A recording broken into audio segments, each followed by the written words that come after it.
alaikum everybody. My name is Rabab Jafry and I have a guest with us, Azra Mirza, like usual, our great, amazing guest. And Assalamu alaikum everyone. Yeah.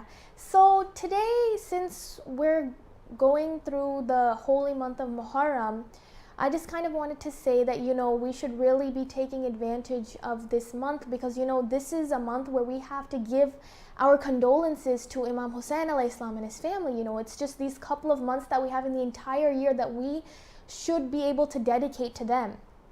And we're going to kind of talk about Muharram here. And today specifically, since we're kind of in the days of the Shahadat of our fourth Imam, Imam Zain al-Abidin alayhi salam, me and Azra are going to kind of talk about him, and then if we have time we'll talk about patience because patience is like a very critical thing when it comes to our lives. So let's kind of just begin by talking about Muharram and how it's important. So Azra, I want to ask you, why do you believe that Muharram is important? Okay, well, Muharram is very important because it is a time of self-reflection. Because we constantly go to majlises, we hear speech after speech, we are present, we are blessed with the presence of respected alims who visit from all across the US and even the world sometimes. And we meet other brothers and sisters in our faith very constantly because of all the majlises. And I feel like it's a very important time for self-reflection because we're constantly being fed new information. We're constantly being reminded, okay, this is who you're supposed to be as a Muslim. We're constantly reminded that over, between the course of Ramadan all the way to Muharram, we kind of lose track of, of who we're supposed to be because we get so busy in our everyday lives. So being constantly exposed to those majlises really is a great opportunity to self-reflect and to kind of really think about who we are and where we need to be because, as a Muslim, we're constantly supposed to reevaluate ourselves and constantly we're supposed to improve our own selves and our iman and our faith. So that's one reason that I love Muharram because there is no possible way to not improve yourself because you're constantly being exposed to all this encouragement to improve yourself. And then on top of that, I love the unity that we have during this month because regardless if you're Pakistani or Indian or whichever country you're from, or whichever masjid you go to, you are united by this love for Imam Hussein. And the more beautiful thing is that the love for Imam Hussein isn't limited to the Muslim Ummah. People all over the world, you hear stories of non-Muslims who hear about Imam Hussein's story and they start crying because it's so touching to every person. It's not limited to just Muslims. So I just feel like it's so wonderful how Imam Hussein's story unifies humanity as a whole and it's not just about Muslims or like Sunni, Shia or different countries. It's all of humanity that's united under this one banner of Imam Hussein's story. And then on top of that, I just feel like it's a great opportunity to improve ourselves spiritually because of that unity and because of the constant reminders we get with the speeches and majlises. It's a great time to reflect why Imam Hussein and his family was martyred and what they stood up for, because sometimes we kind of take for granted our faith and the fact that we're in these days of mourning, we're reminded that Imam Hussein gave up everything he had for this religion. Kind of reminds us that Islam is something that's really important and it should be the main factor of our lives, and we kind of forget that over time. So Muharram is a great time to remind ourselves that Imam Hussein and his family sacrificed their lives for this and it should be important. So that's a reason why Muharram is really, really crucial to us as Muslims. Yeah, Azra, you made some really, really beautiful points. Muharram is a time for us as Muslims to, self-reflect, do a self-reflection on ourselves because, like Azra said, it's really important that we see like where we are as Muslims and how we can improve ourselves. And attending these majalis, listening to these Maulanas and the great advice that they give us and all, literally every time you go to a majlis, I guarantee you will learn something new. It's like it's a great open opportunity. Anyone can go to a majlis. It's an opportunity for us to go and to get this amazing chance to improve ourselves, to improve our iman, and hopefully become better Muslims over the course of a few months. So amazing point, the first point that Azra made, self-reflection, that is critical. Another point that Azra made, unity. She said that, when Muharram gives us a chance as Muslims to kind of come together, like when everyone goes to the majlises together, and it kind of like no matter what kind of person you are, like she was saying, no matter what race you are, Pakistani, Indian, it gives us a chance to come together as Muslims and, attend these majalis and hopefully, learn something new from each other. So, it's like a great opportunity for self-reflection and for unity. Another point that Azra made was, that we can improve ourselves spiritually in the month of Muharram. Like I said before, whenever you go to a majlis, I guarantee you're going to learn something new. So, when you're reflecting upon yourself and you're trying to improve yourself, you're automatically improving your spirituality. And that's critical for us as Muslims. And so Muharram kind of gives us a path to doing that, So we really have to take advantage of Muharram and hopefully take advantage of these great opportunities for us, because these months are a blessing to us. It allows us to become closer to our imams, first of all, to Imam Hussein alayhi salam. Like Azra said, like we better understand what Imam Hussein alayhi salam gave up for us. And so that knowing, understanding that he gave up so much, that he sacrificed his family, his loved ones, his companions for us, it kind of makes us realize that, he gave all that up for Islam, that we should understand how important Islam is. So, Azra gave these really beautiful points that,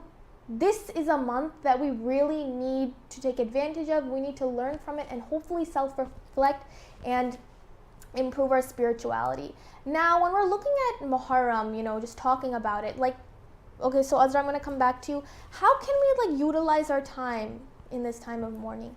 Okay, so first of all, I want to bring up the example of Ramadan. I know that we had some sessions in Ramadan, and remember how we constantly said Ramadan's going to end quickly, please take advantage of it. And then, lo and behold, Ramadan is gone. It's 3 months later, we're in Muharram, 25th of Muharram, right? Today's the 25th, I believe so. And Muharram itself is almost over. So it's just so important to realize that time flies.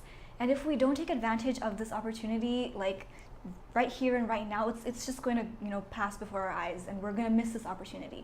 So alhamdulillah, for Ramadan it's just 1 month, but for Muharram we also have Safar, where the majlises continue, and we have this constant this drive to go to the masjid, to go to other people's houses for majalis. So alhamdulillah, we have 1 more month for this, and to really utilize this time efficiently, I would highly recommend everyone to keep a notebook. And I know it's so old-fashioned, or not a notebook, just even on your phone. You can keep notes, whatever device you can use, device, paper, pen, whatever. It's the 21st century, right? We have options. Just write notes and keep a record of all the wonderful things that you hear in the speeches. It doesn't have to be everything that you hear. Maybe you sit in a speech for 1 hour and you write down 3 points. But if you really go home and reflect on those 3 points and improve your life based on those 3 points, you're going to be better than how you were yesterday. So really, it's about improvement. And even if you improve one thing about yourself after every majlis, that will be fantastic. So maybe make that a goal. So one, try to keep a notebook and keep a track of all the wonderful things you learn, the new things that you want to implement in your own life. And then secondly, have a self goal to kind of improve after every single majlis. Try to improve one thing about yourself, and maybe really sit down and think, okay, what are the things about myself that I could improve? What are the things about myself that I'm already doing that I should continue to do? Because a lot of the time in speeches, alims, they tell us to be cautious. Because even if we're on the good path right now, God forbid, it's so easy to go astray, because you hear about the people in Yazid's army. They fought alongside Imam Ali. A lot of them were with Imam Ali during his time. But as time went by, they weren't exposing themselves to the beautiful religion of Islam, and then they got strayed by all these worldly wants, like money and houses and power and wealth. They wanted all these things like status and all this, and they lost track of who they're supposed to be. And it's so easy for us to, God forbid, that can happen to us too if we don't constantly keep a check on ourselves.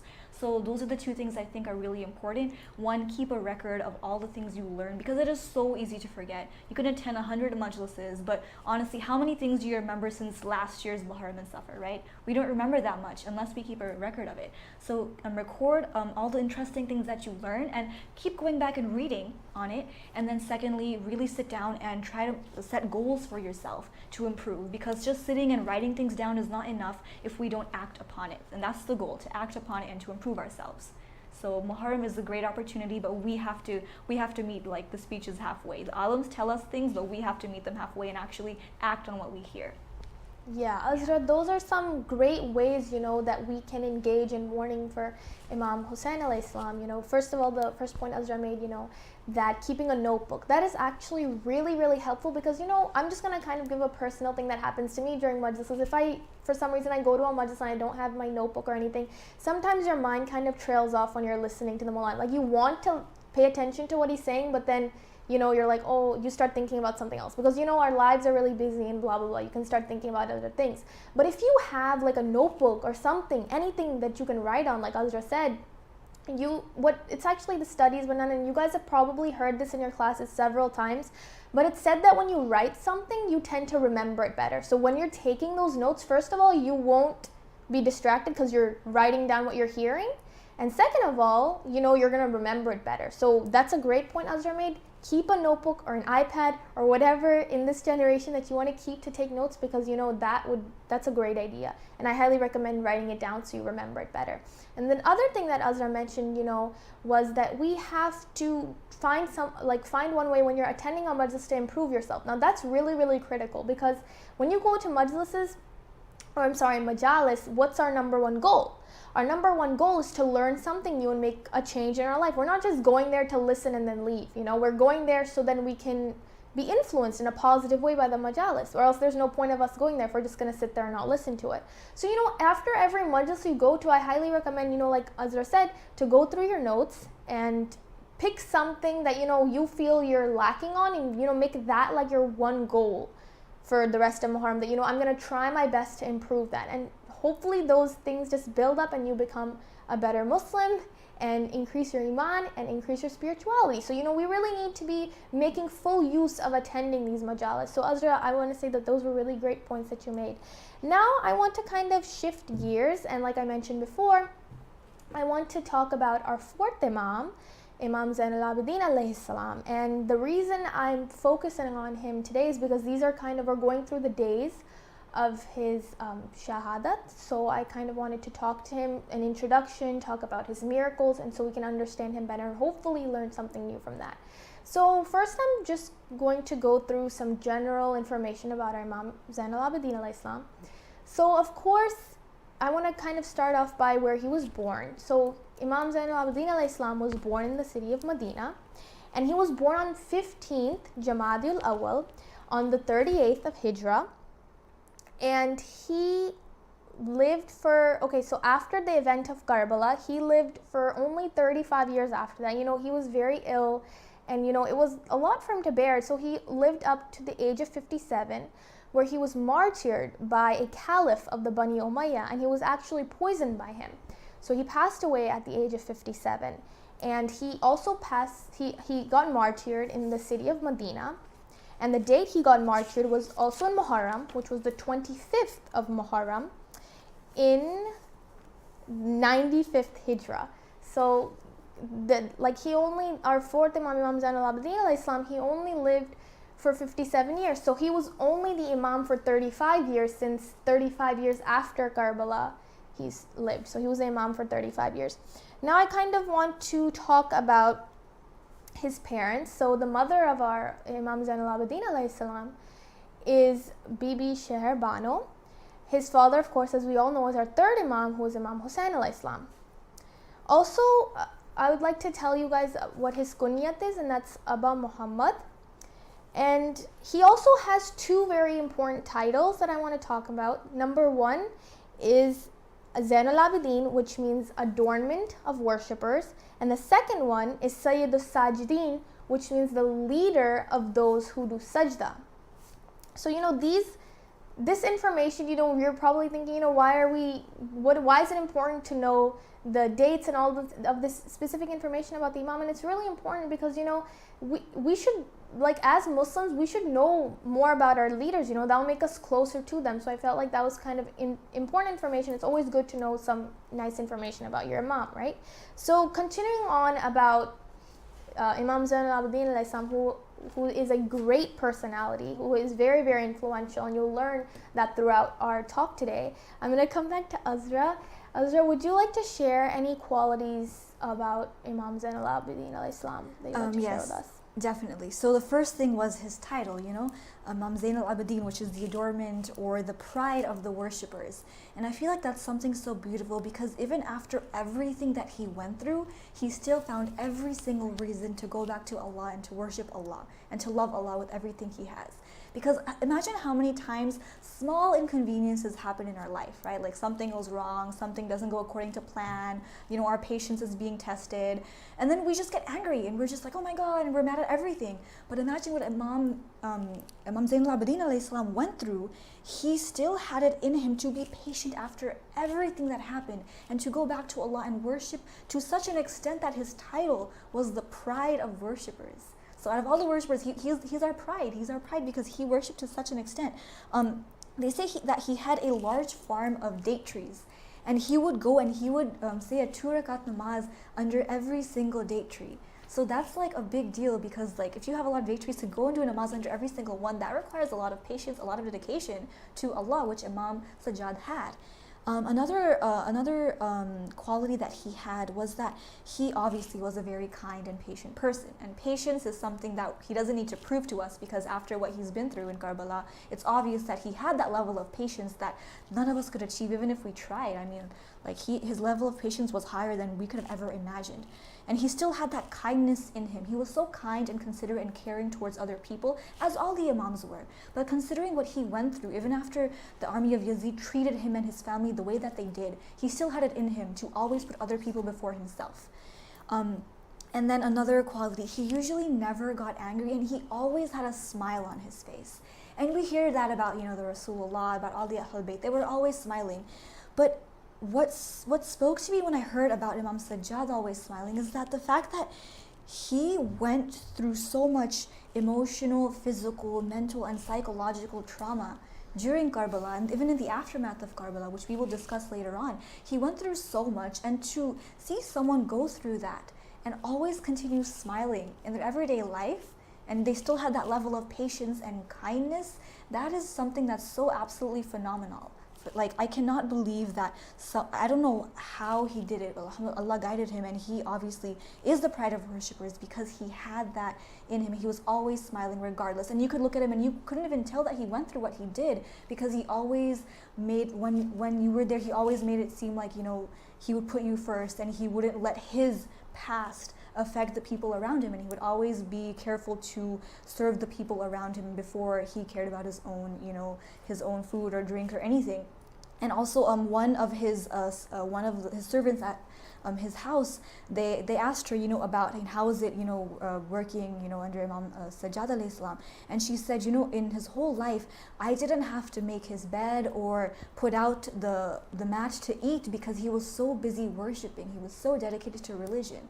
So just imagine this personality who, regardless of the traumatic past that he went through, he still was so dedicated and so kind and so caring. And I feel like that's a great role model for each and every single one of us because he taught us that regardless of what happens in our lives, we always have room to smile. We always have room to put others before ourselves. We always have room to always go back to Allah regardless of what we went through. Yeah, Azra, those are some amazing qualities that you shared about Imam Zain al-Abidin alayhi salam. And one of the important things that Azra here mentioned was his patience, and looking at his patience. That's something hopefully that if we have time we'll get to talking about today. But Imam Zain al-Abidin alayhi salam, he was so very, very patient, because when we look at Karbala, and we all know the events that happened in Karbala, and we're going to kind of talk about that more later, that he went through a lot of pain. He was ill during Karbala, he lost his family, and then the enemies really, really tortured him. And we're gonna be talking about that later on in our discussion today.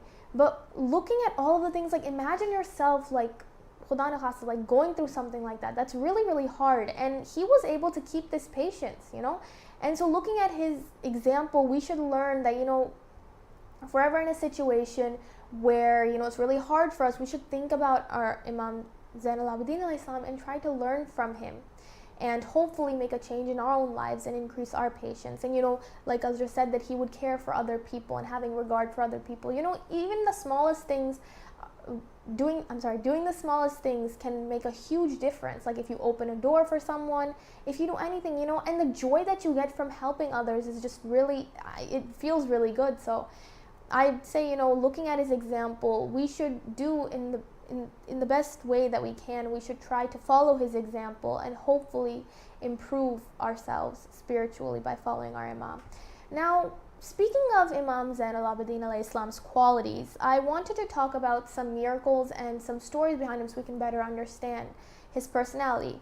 Now, the first thing I'd like to mention is it's kind of like a story where one time, well, the Imam Zain al-Abidin alayhi salam, he was going to Hajj, and he was going with some people, and so a man who was with him at Hajj noticed that, you know, when they stopped on the way, because, you know, they would travel back in the day, they would travel long distances, and so this man noticed that when Imam Zain al-Abidin alayhi salam, when he was doing tasbih after doing namaz, that even the tent and, you know, this thing that puts down the tent and the sand, like all of these inanimate objects, were reciting tasbih with Imam Sajjad alayhi salam. Like that is so big. Like, can you even imagine something like that happening? So knowing that this miracle happened just shows us how great of a personality he was. So this man actually saw the inanimate objects around him, like the sand in the tent, reciting tasbih with Imam Sajjad alayhi salam. And so looking at that's just really amazing to me, you know, knowing that happened. And another thing is, now I'm going to kind of relate a story about Imam Sajjad alayhi salam that kind of depicts another miracle. So once upon a time, there was a man and his wife, and this man, he would visit Imam Sajjad alayhi salam a lot. I believe he would go every year to visit him, and, you know, because of course visiting the Imam, we know how important it is. But what happened was, his wife was like, you know, you always go to the Imam, you travel all the way to the Imam every year, but the Imam never gives you anything, you know, he doesn't give you anything in return.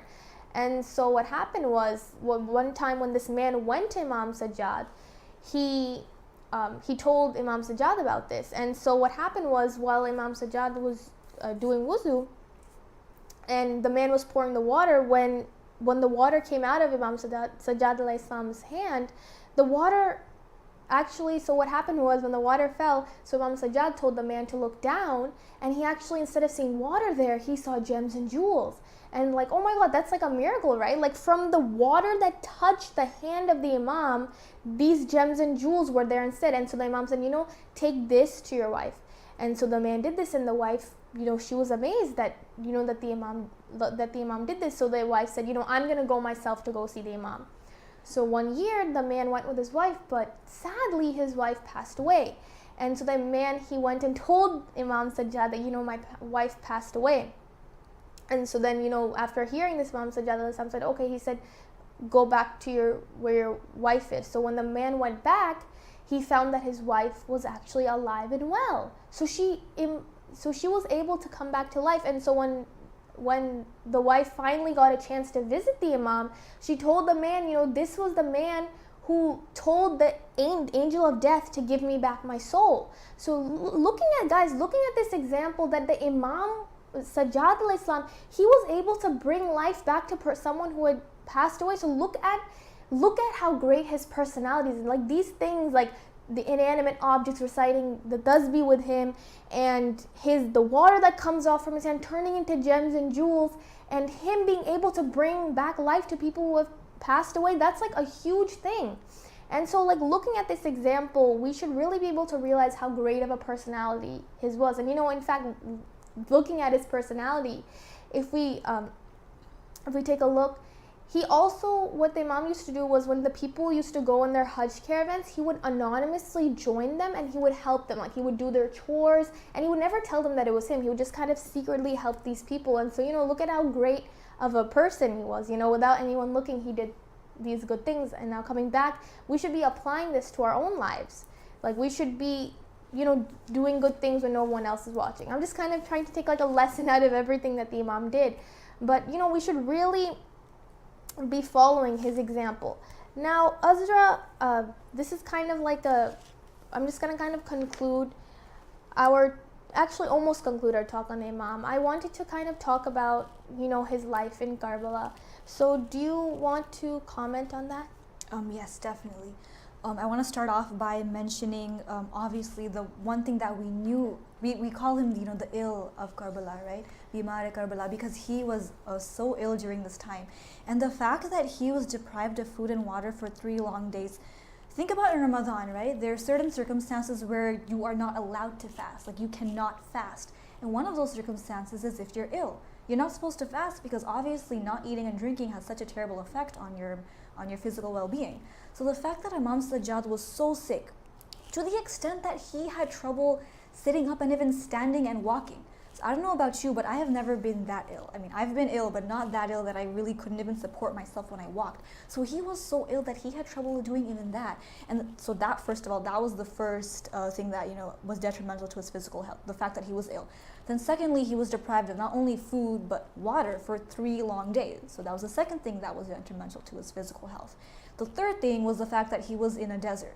This was not the 21st century. There was no AC. They weren't in some cold place. They were in the hot, burning desert of Karbala. And the fact that he was sick without food and water in the burning desert for 3 days, on top of his loved ones being martyred left and right, the army of Yazid coming, burning the tents down, stealing from the family of the Prophet, that was a lot for an ill person to take, especially considering the fact that after his father passed away, after Imam Hussein was martyred, he was the person responsible for everything. He was the only man over there in the tent, and he had the responsibility of everything that was going on, of all the women. And it was so hard for him because he could barely, walk himself. So how could he take care of all these people? But he had to do what he had to do, and he had to have that strength. So that was so hard for him. Secondly, there's one incident when Imam Hussein, this was around the time everyone else was martyred, and Imam Hussein, he was about to go, and he was going to become sacrificed as well for the sake of Islam. So Imam Hussein went to meet his son one last time, and he went to Imam Sajjad, and Imam Sajjad was in the tent. He wasn't out in the battlefield, so he didn't really know what was going on, the minute-to-minute details. He didn't know what was happening. So when Imam Hussein came, Imam Sajjad was like, "Where's my uncle Abbas? Where's my brother Ali Akbar? Where are they? What happened to them?" And then Imam Hussein told him, they've been martyred. And the pain that Imam Sajjad felt, he cried and he cried. He could not take it anymore, because imagine sitting there and with all his heart he wanted to fight, but he couldn't. So he had that physical test, all this physical trauma that was happening to him. He had that test, but then he had this spiritual test that he wanted to be there and help his father, his uncle, his brothers, his cousins, his nephews. He wanted to be there for them, but he couldn't in the physical sense. His jihad was great in his own sense, but he wanted to be there too, and he could not. And when Imam Hussein asked, when he was all by himself, Imam Hussein asked, "Is there anyone to help me?" Imam Sajjad, he tried to get up. He stumbled out of his bed. He was trying to go help his father. And Imam Hussein told Bibi Zainab, no, keep him there. He can't come out and fight. Imam Sajjad, even in his state, he was ready to come out. He was so ready. He was always ready to help his father, no matter what condition he was in. So that was so hard for the Imam to want to do something with all his heart and then not being able to. And then on top of that, after everyone passed away, everyone was sacrificed, the army of Yazid came, they chained him up, the chains were biting into his skin, into his flesh. He had scars, and he was forced to parade through the streets. He was kept in the courtyard. He was forced to speak there. He had to defend the honor of his father and of his religion. So even after everything that happened, he had to keep a strong face, and he had to protect the honor and the dignity of the Ahlul Bayt. And then on top of that, he was then put into prison, where he had to face the death of his beloved sister. And many people don't talk about this, but the relationship, the connection between Imam Sajjad and Bibi Sakina was so strong. It broke his heart to see the young daughter of Imam Hussein pass away because of she wasn't even physically injured. She had so much emotional baggage that she just passed away. To look at your 5-year-old sister and to see that she went through that and she died because of what she went through, it's heartbreaking. So Imam Sajjad, he must have felt helpless in so many different times, but he had to just push forward. He had to continue. And then, as I mentioned, the fact that after what happened, he was always kind and smiling, and the fact that he was forced to move on from that, it speaks so much. And then after his death, he had to just go on, and he couldn't let this drag him down, because if this happened to any one of us, God forbid, we would not come back from this, but he had to. So that was one thing that is just extraordinary, because he went through so much in Karbala. Despite his physical condition, he had to just push through, and he had to really, at the end of the day, fulfill his role as the Imam of the time. Yeah, Azra, that's the way you put that was really, really beautiful. Like, yeah, we should really learn from Imam Zainul Abidin al Islam's example. Like Azra mentioned that, he had to go through a great amount of patience. And like I mentioned before, things that he went through, the suffering that he went through, we can't even imagine what he was going through. And similarly, if you're ever impatient, you have to think about Imam Sajjad alayhi salam and what he went through. Like Azra mentioned beautifully, that he went through both physical and spiritual patience. And the physical patience was, of course, like Azra mentioned, they treated him horribly. First of all, he was ill. He was so ill that he couldn't walk, like Azra mentioned, and that made it hard for him. He couldn't really go and fight, because of course in Islam it says, if you're ill then you don't fight. So he couldn't even walk to help his Imam. So it hurt him spiritually, like Azra mentioned, to not help his father to fight the enemy off, and that spiritually hurt him like that. And of course physically, how the enemies treated him. First of all, on top of his illness, they put the chains on him, and then they put something on his neck that it was like pokey from the inside. So imagine something pokey from the inside going into your skin. Like, even if a needle pricks us, we're like, oh my god, that hurts so much. But looking at like something in your neck that's so pokey and that's going in through your skin, that's so painful. And that's what Imam Sajjad alayhi salam went through. So we really have to look at this and see that he had a great amount of patience, and we really need to be able to learn from that.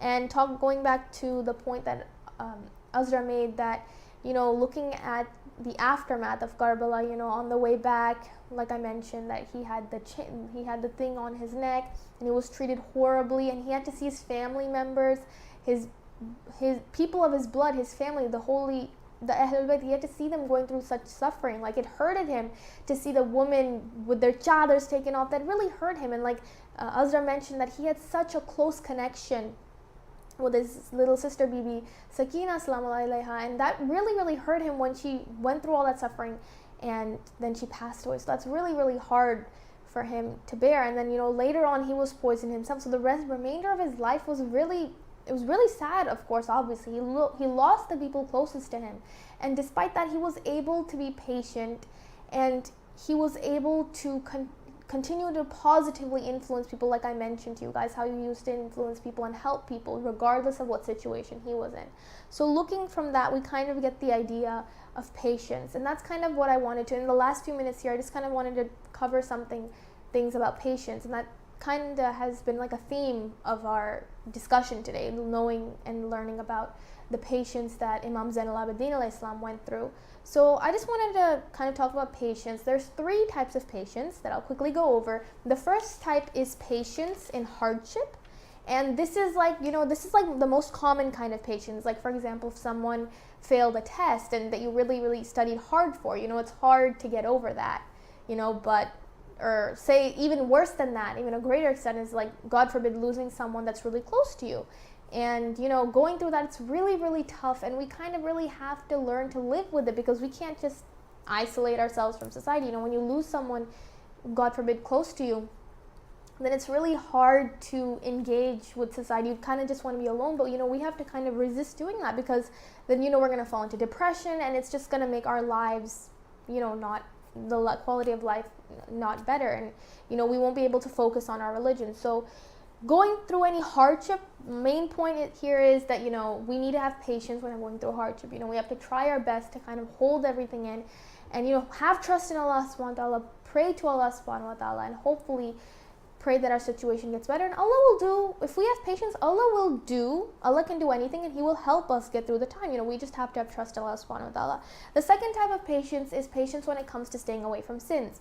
And a very common one of that is something that's really prevalent in American culture today, is music. You hear music wherever you go. Even if you're a good person, you don't put on music yourself. If you go in someone else's car and the radio's playing, if you're going to the store, and of course almost all stores have music in the background playing. We have to kind of have patience in ourselves to stay away from the sin of listening to music. If you guys didn't know already, it is a sin even if you're somewhere else and you hear music and you're like listening to it, like enjoying it, entertaining yourself with it, it's still forbidden. So that's another kind of patience, is patience when staying away from sin. And like a really prevalent one that I feel like applies to a lot of people because it's everywhere is music. So we should try our best to avoid music. The third type of patience is patience when it comes to following God's commands. And the most common is doing namaz. And it's said that, it's highly recommended that we do namaz on time. It's bad for us if we delay namaz. Like, it's said that if you delay namaz, then, God will delay the things that you're supposed to do. Like, things that you're supposed to get done. So you should do namaz on time. And say your favorite TV show or whatever, your favorite movie that you've been waiting for weeks is coming on, and it's like on at around the time of Maghrib or Zuhr or whatever, and the azan is going on, but then you're like, oh my God, this is a one in a lifetime opportunity for me to watch this episode or whatever. We have to think that we have to have patience when it comes to following God's commands. We need to turn the TV off, or whatever it is that we are attracted to, we should rush towards namaz. So these are the three types of patience that I wanted to cover today.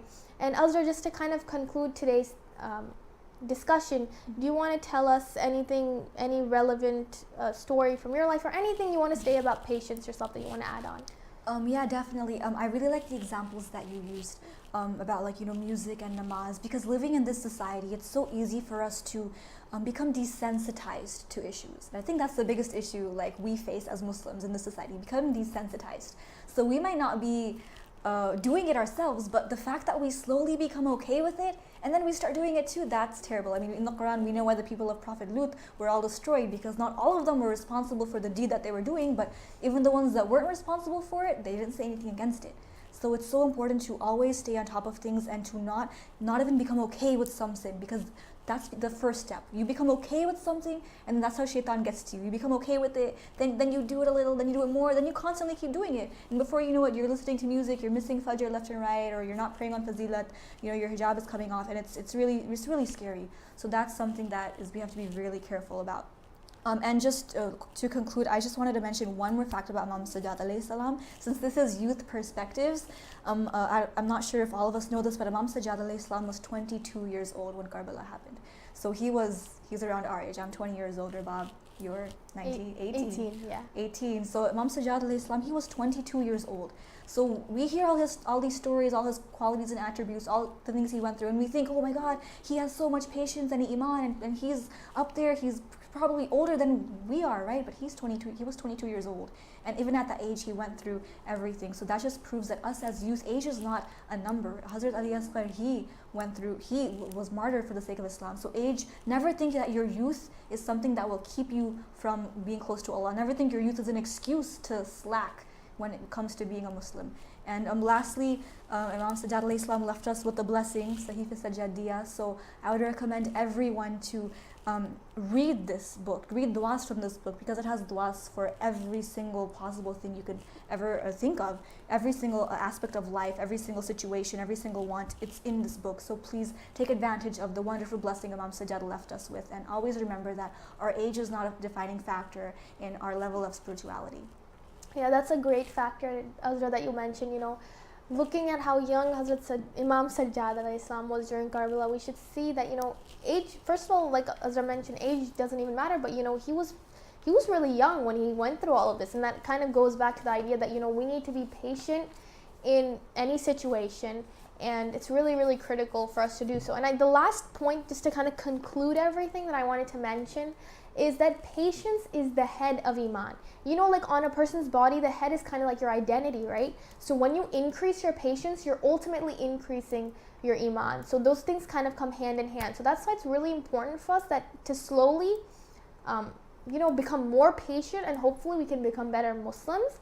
And, the last comment that I'd like to make is, take advantage of all these wonderful opportunities you have in Muharram. Attend the majalis, bring a notebook with you, bring something to write with, anything, and learn something new. And not only learn it, but apply it to your life. Because sometimes, we take notes, but we never look at them again. Like when I'm in class, sometimes I take a picture of notes and I never look at it again because, I took a picture of it. But we really have to take advantage of it and learn from it. But that's how we can take advantage of these great opportunities. And, I know it seems like a long time. Sometimes we're like, oh, it's Muharram, it's going to be a couple of months. This time, like how Azra said that Ramadan goes by really fast, these few months are going to go by very, very fast. I guarantee you, before you know it, Muharram's going to be gone, and these majalises, we're going to have to say bye to all these majalises until, of course, the next year. And so we really should, starting now, let's take advantage of these opportunities and go on the path to becoming better Muslims. Thank you so much for attending.